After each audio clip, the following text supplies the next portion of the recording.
Welcome to the Festival of Storytellers.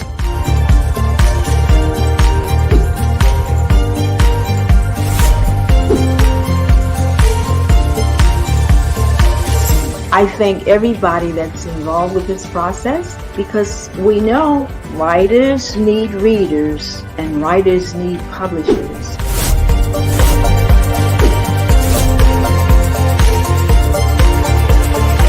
Experience is not about the publisher, it is about us, the authors.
Good morning. This is Harold Kooden, and I'm here to obviously promote my book. I still haven't learned how to hold this correctly. Golden Men, The Power of Gay Midlife 2022. Now, as you can see, it's a thick book. It basically covers 50 years of experience that I've had working in psychotherapy and in community activism. And so what I've discovered is that rather than talking about the book per se, I'd rather find out who you are, why you're here, what you're interested in, and getting more of a dialogue going on between you and me. So what I'd like is for you to either make a statement about yourself or ask a question. And also, would you put in where you're from? Because I have no idea to whom I'm speaking and where you are. I'm currently living in Oaxaca, Mexico. This is my home, both here and in New York City. And so if you can just tell me something about yourself or a question you have, or even just simply why you're interested in this topic. And that gives me something to talk from, because the book itself I can talk about endlessly because it encapsulates all of my experience, both as an activist, both as a therapist, and as a community member. And what I have to say is not just for gay men, though there's specifically one of the main issues I talk about in the book is how the coming out process teaches us a valuable lesson which we can use in aging. So I've gotten the feedback that people as young as 20 have read the book and found it useful because in a way it gives them a blueprint of, in a sense, how to age. Now, that makes me think about the way that I was trained.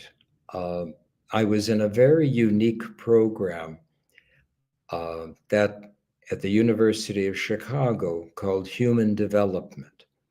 And it was separate from the psychology department, which was very traditional, very much a program that focused on psychology as a particular scientific field.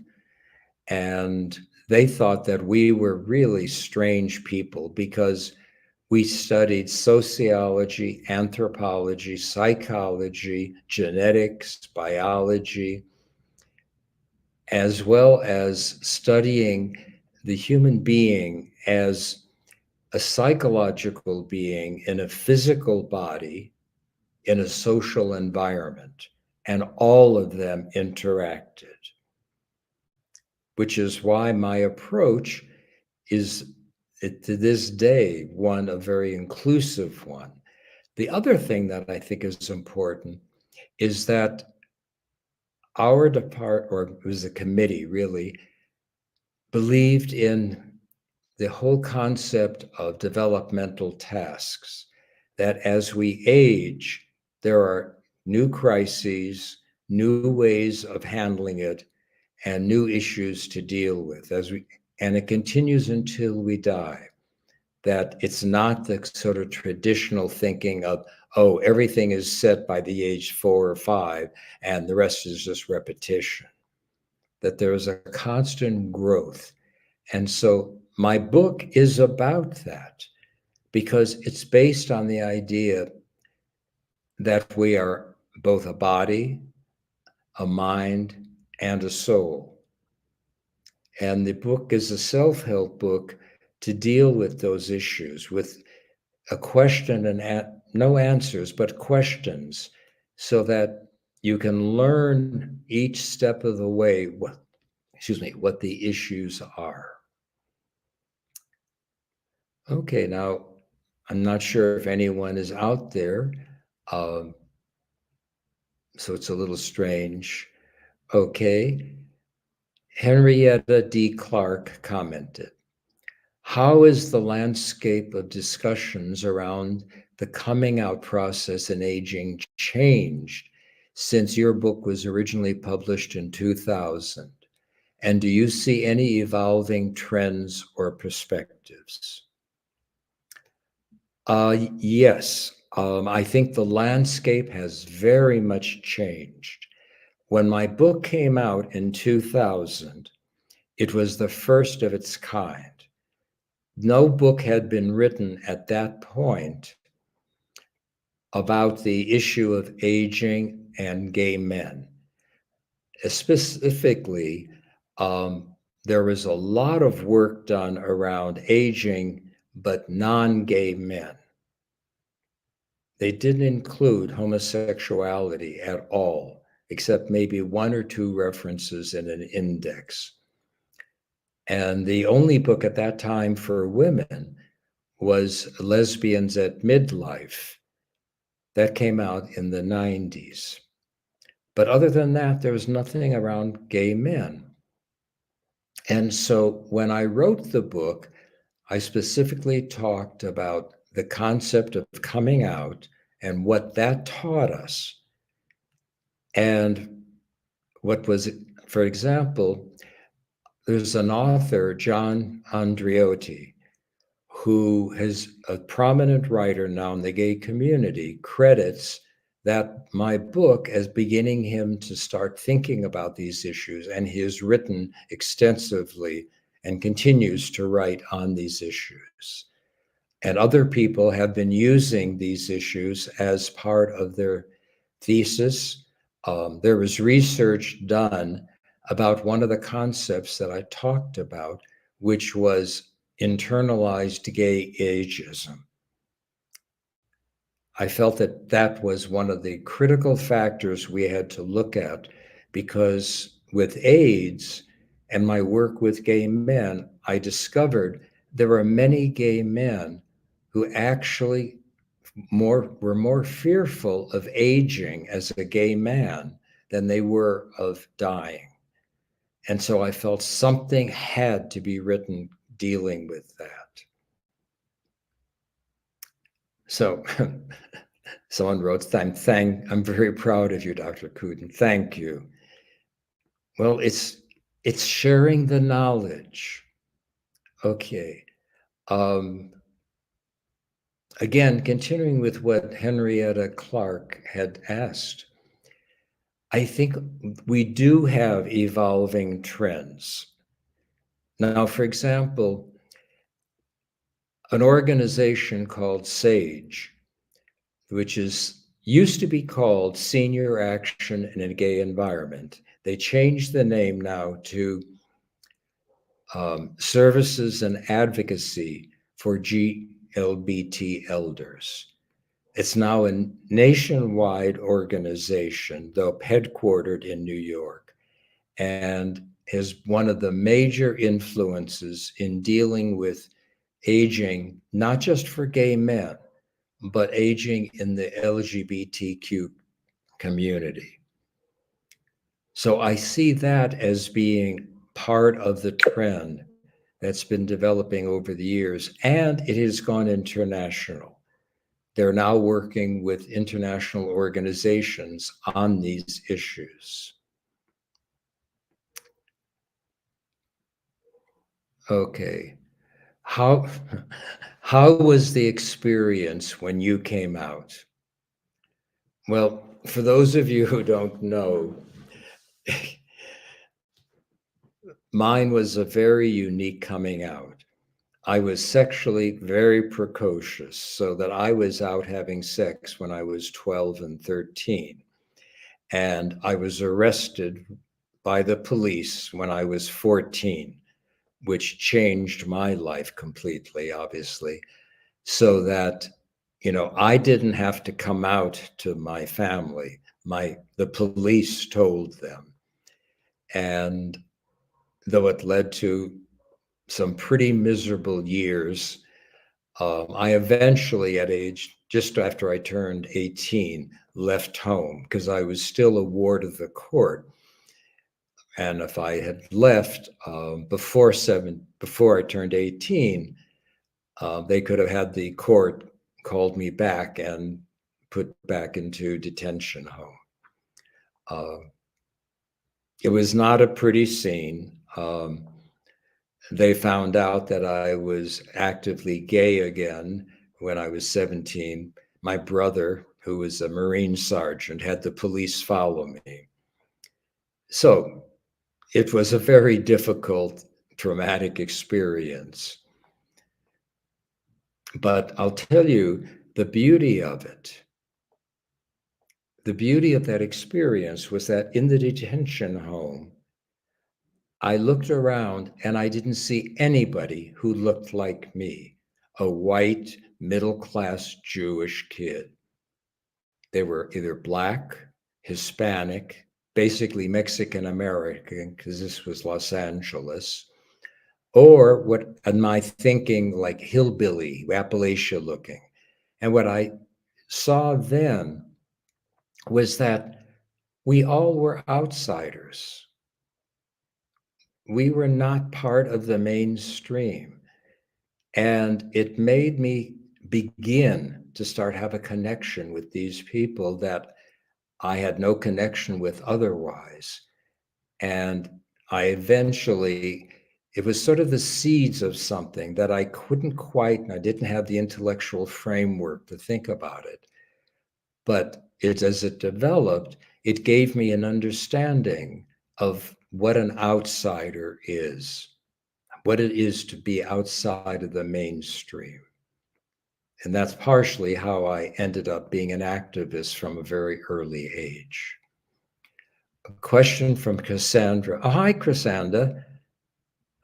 I think I saw you here or heard you here yesterday. Welcome back. So why do you think this is so? What makes them anxious about it? I think you're referring to the family.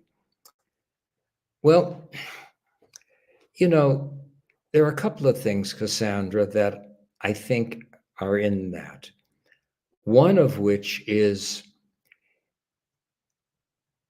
depending how religious they are, how brainwashed they've been, to think about homosexuality as something alien and horrible and either, what it used to be in the 50s, it was, illegal, immoral, and unethical. So depending upon which way you look at it, for some people, it's it's seeing someone you love do something that you think is horrible. But there's another aspect to it that I don't think enough people realize, that when you tell your parents you're gay, you automatically are isolating them from their world, because that now is a secret that they have. It's something that they know they can't share or don't feel comfortable sharing with their world. So, what you're doing when you tell them, whether it's gay that you've already identified as gay, or simply you're homosexual, meaning you prefer sex with a person of the same sex, you're doing something to your parents' world, not only their expectations of you and your future and who you are, and bringing in their whatever thinking, political thinking, their religious thinking, you also are isolating them. And we don't give credit enough to that, which is why when I'm working with clients and they're dealing with coming out, and they're sometimes it's because they've told their parents and their parents are still very angry or upset, or they're really uncomfortable, and I try to tell my clients, look how long it took you to come out. If it took you years to come out and be comfortable with yourself, well, give them a little bit of time to get used to the fact that their world has changed too. Okay, any more questions? Kimberly Pickle commented, "Hi, Harold. If it's fine for you to share, what's the most difficult challenge did you go encounter upon coming out?" Who? Well, as I said, the police told my family that I was gay or that I was a homosexual. And the challenge, I'm trying to think of really what I felt. The biggest challenge was feeling so totally isolated and alone.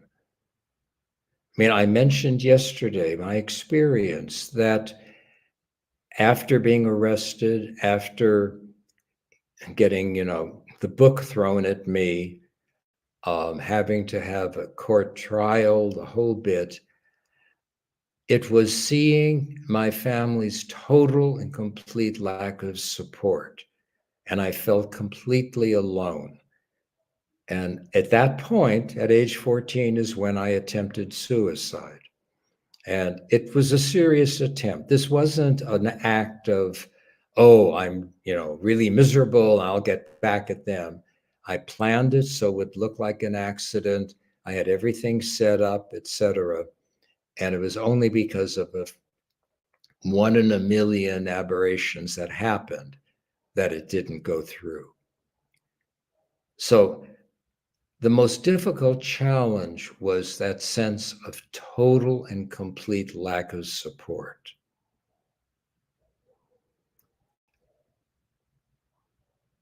Got a comment. Thank you for sharing this. Well, the reason I can share it and I want to tell you is because if there's anyone out there, anyone who is going through the kind of isolation and pain, know that, there is another side, there is another path. You have to reach out though.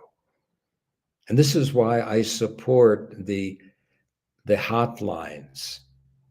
The hotlines are used a lot by people who are isolated, who are totally alone and have no contact. So it's why I say support every hotline there is and your community center.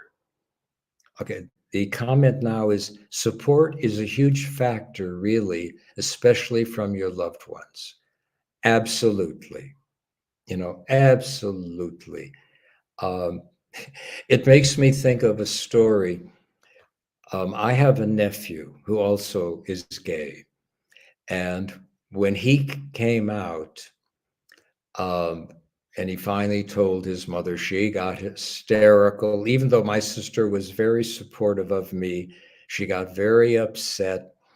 And she proceeded, the first person she called was me. Well, within a couple of weeks, she and her husband ended up going to PFLAG, Parents and Friends of Lesbians and Gay Men. And I remember the next gay pride, they lived in, at this point, I lived in New York, they lived in Los Angeles. And she went and she was on the float for the PFLAG. And I spoke to her afterwards and she said, Harold, you may think I'm crazy. She said, but I was on the float waving at everybody, trying to look at everyone in the eye.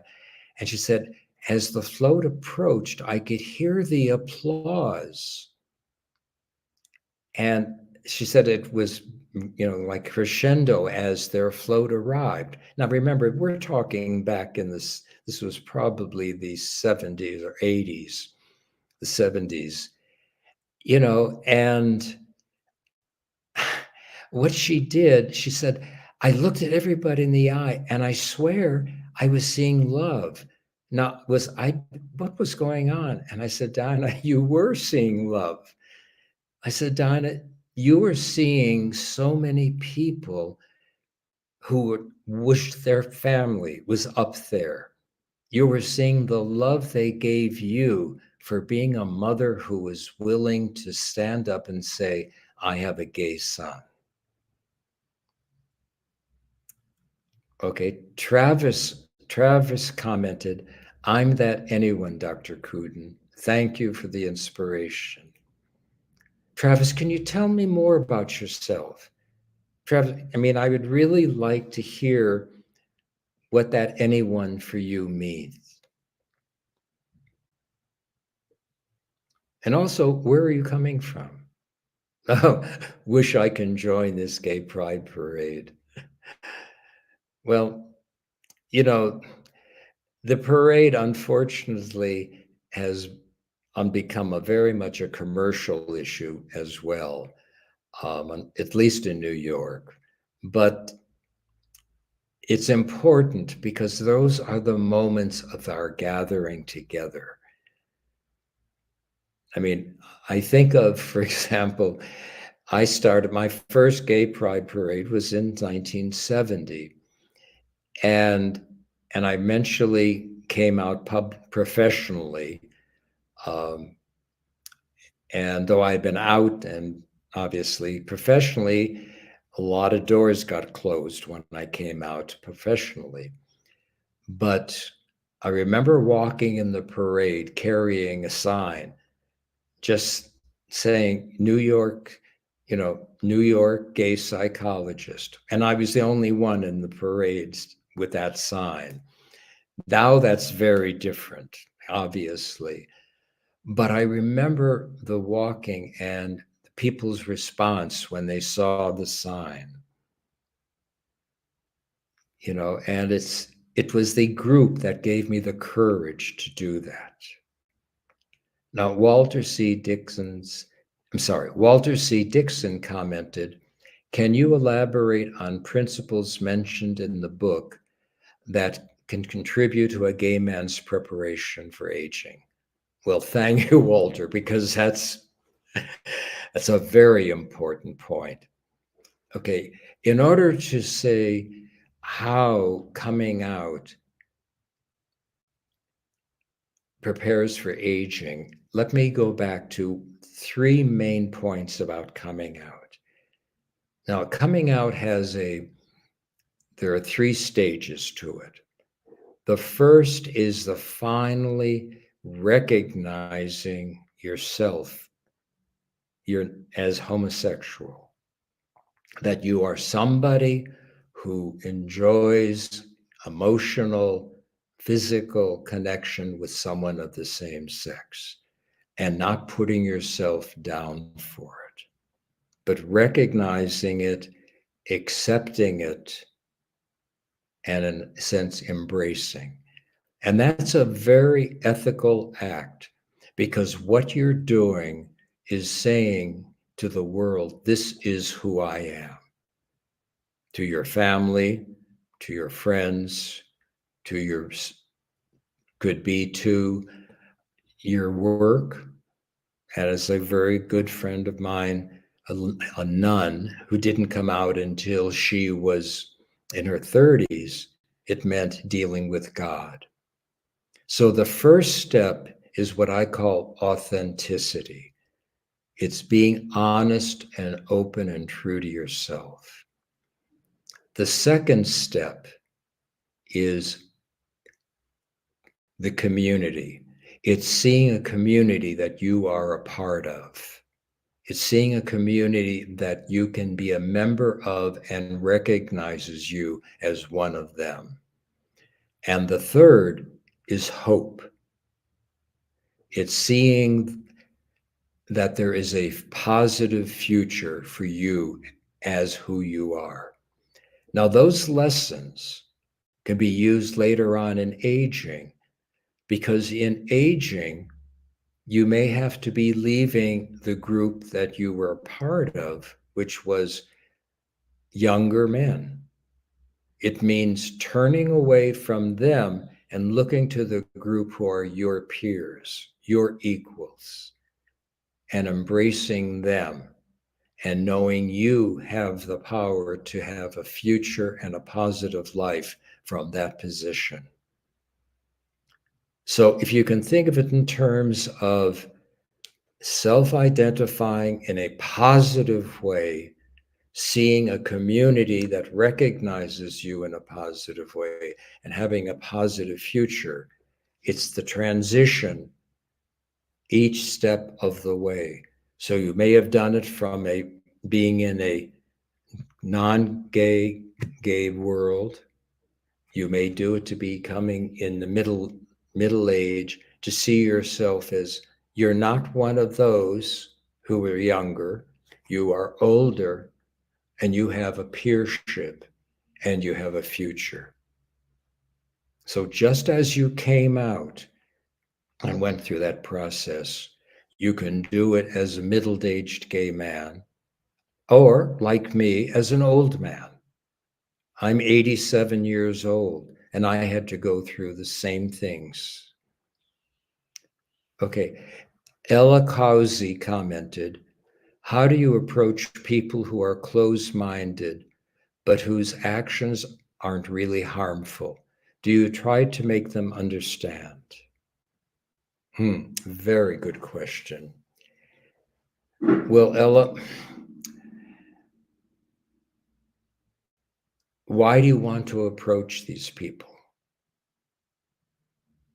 If it's somebody who is closed-minded and you're just coming to try to change them, you're going to have difficulty.